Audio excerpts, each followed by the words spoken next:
Okay, so this video is going to be directed to those of you out there that are either interested in calculus or taking like a first year or first semester calculus course. So when you take calculus, one of the big things you have to learn how to do is take the derivative of all sorts of functions, okay? And when you take the derivative of various functions, you have to learn a ton of rules. And one of the rules that you need to master is the quotient rule. So we're going to go over the quotient rule by doing an example here in just 1 second. But basically, the quotient rule looks like this. When we're trying to find the derivative, first derivative, where there is a quotient, i.e., think of a fraction. There's a function in the numerator and there is a function in the denominator. Basically, when we want to take the derivative, first derivative, where there is a rational expression, some sort of fractional expression going on. Well, how do we do that? Well, we have to apply the quotient rule, and this is the quotient rule right here. So for those of you, again, that are, basically studying calculus, you're already in a calculus course, you can kind of read this and hopefully be able to interpret it. Of course, I'm going to explain this all here in just 1 second.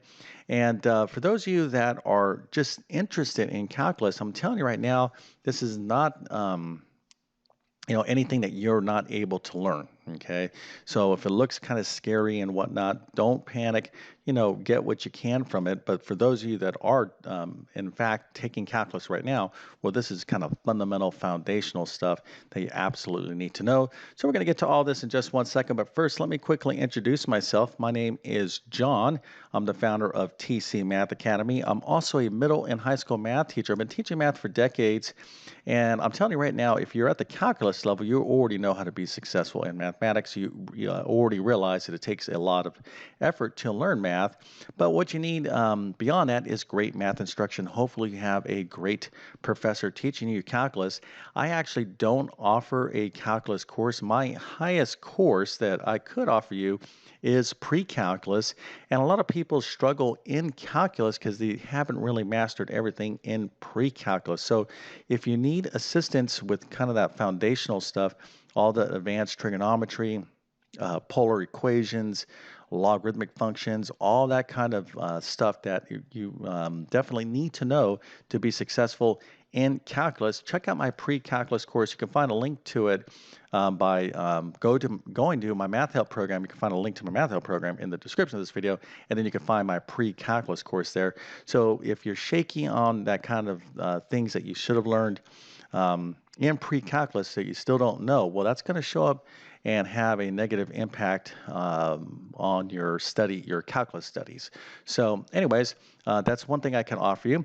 Also, if you're preparing for any sort of test with a math section, like a teacher certification exam, ASVAB, GRE, GMAT, etc., I have a ton of test prep courses that can help you out. If you happen to be homeschooling, you're just checking this video out, I have a ton of middle and high school courses for homeschoolers, so that's something that if you are interested in, you could check out.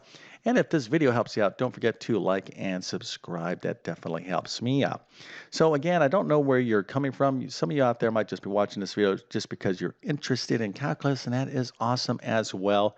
But let's go ahead and get into the quotient rule. This is definitely basic calculus. You absolutely need to understand this. And let's go ahead and see how this works by looking at an actual example. Okay, so let's say I wanted to find the first derivative of this function right here, this expression. Okay, now this is finding d of dx, okay, which is basically the first derivative.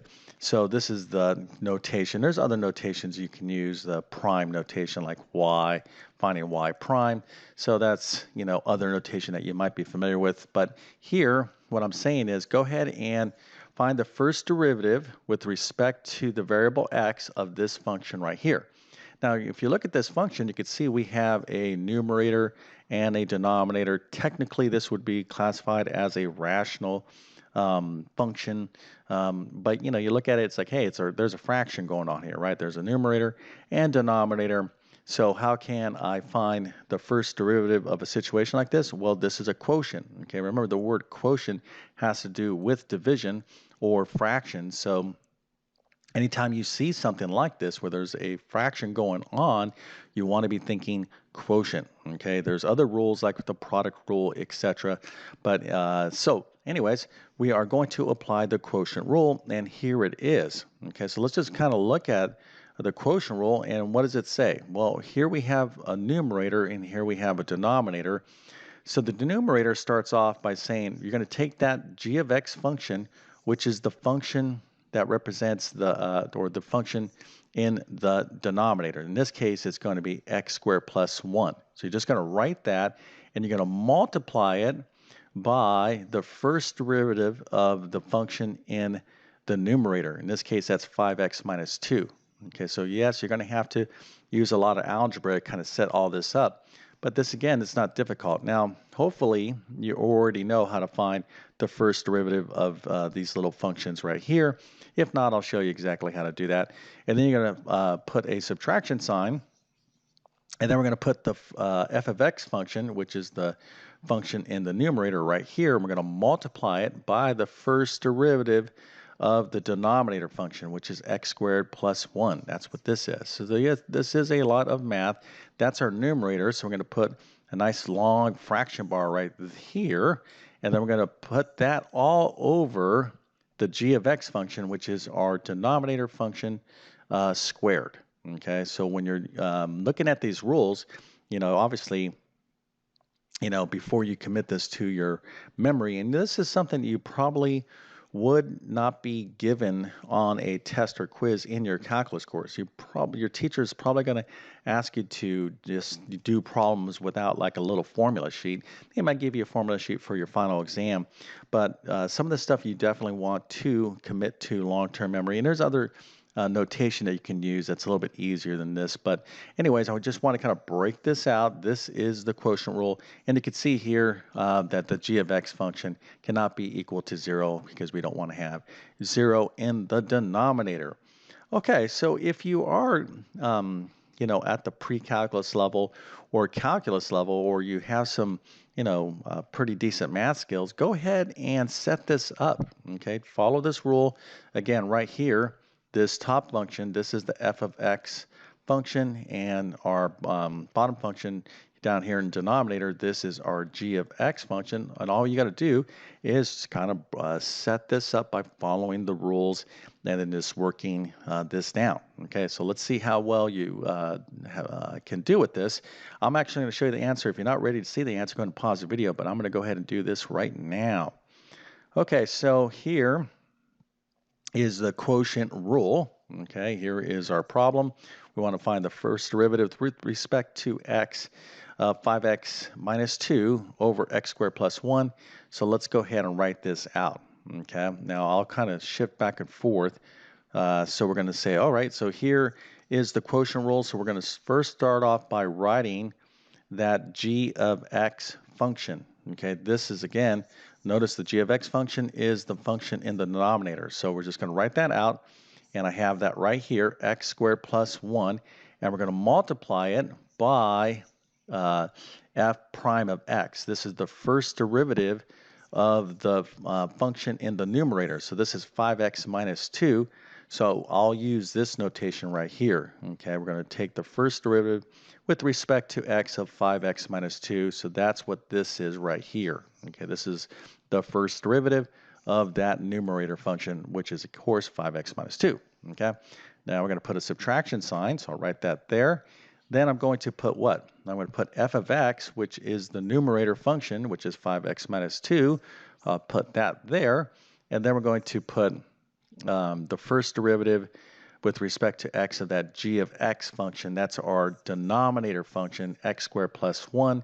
So we'll write that right here. This means find the first derivative with respect to x of that denominator function, x squared plus 1, all over g of x squared. Okay, so let's put that right here. G of x squared, again, is that denominator function, and then we'll square it.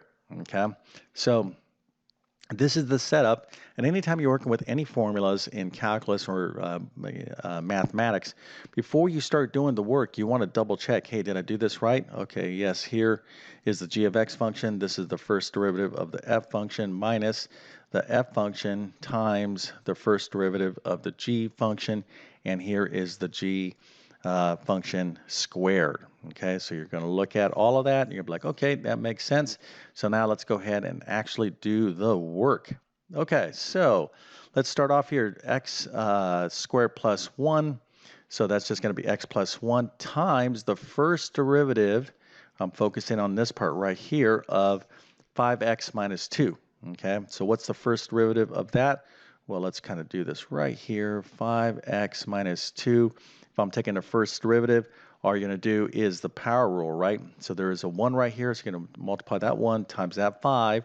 So that's 5 times, and they're going to drop this down. This is going to become x to the 0 power. So this is just going to be equal to 5.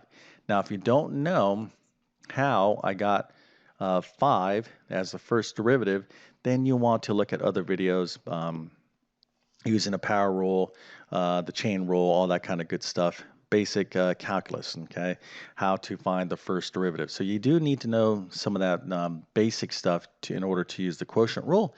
But anyways, here is our first part of this problem. So now let's go ahead and work on the second part. So here we have 5x minus 2, so we'll just write that there. And then the first derivative of x squared plus 1. Again, I'm going to take this x squared plus 1. Take this 2 multiplied by the coefficient. That's going to be 2 times x, and drop that power down by 1. So that'll be 2x. Okay?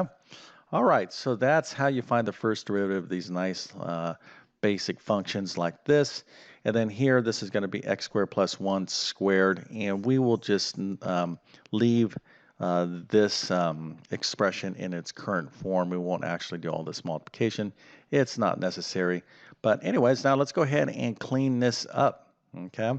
All right, so here we have 2x times 5x minus 2. So I'll just use the distributive property, take 2x times 5x. That'll give me 10x squared, and then 2x times this negative 2, that'll be minus 4x. So this is all going to be in parentheses because I have a subtraction sign here. You got to be very careful. A lot of people get in trouble with the quotient rule because they mess up with their algebra. And then here I have 5 times this x squared. That gives me 5x squared. 5 times this 1 is 5. So now we're just going to be very careful with our negative sign. So this is going to be negative 10x squared. And I have two like terms here, 5x squared and negative 5x squared, or sorry, positive 5x squared minus 10x squared. Excuse me, when I distribute this negative, when I combine these like terms, I end up with negative 5x squared. Then this negative, okay, times this negative 4x is going to be a positive 4x. And then that leaves me with a positive 5 up here in the numerator. Just go ahead and leave my denominator like so, x squared plus 1 squared. And there you go. Okay, here is the first derivative of this rational function, okay? And we use the quotient rule, okay? Again, we're seeing we got division going on here. We have a numerator and denominator, and we just kind of simply follow the rule. But we have to be very careful with the algebra, okay? And of course, you also need to find or know how to find the first derivative of these nice basic functions here. Again, if you're looking at this video and you're like, oh yeah, the quotient rule, I'm studying it, all this other stuff should be prerequisites to you. In other words, you should have already covered it and you should already know it. But if you're just watching this again, you're just interested in calculus, well, this is a pretty good illustration of the type of things you do in calculus. Calculus, a lot of calculus, not all of it, but a lot of calculus is a ton of rules and applying those rules, okay? But to be successful in calculus, you do have to really understand everything that you learned previous in mathematics, and of course that would be summed up in like a pre-calculus course. Pre-calculus is actually a quite challenging course. A lot of students will actually think back on their pre-calculus experience as being more difficult than even learning first-year calculus. Okay, there is a lot to learn in pre-calculus. So if you're struggling in calculus, you may not have all those skills that you should have from pre-calculus. So again, check out my pre-calculus course. it could be a useful supplement as you study calculus. But anyways, with that being said, I hope this video helped you out. And if that is the case, don't forget to like and subscribe. And I definitely wish you all the best in your mathematics adventures. Thank you for your time and have a great day.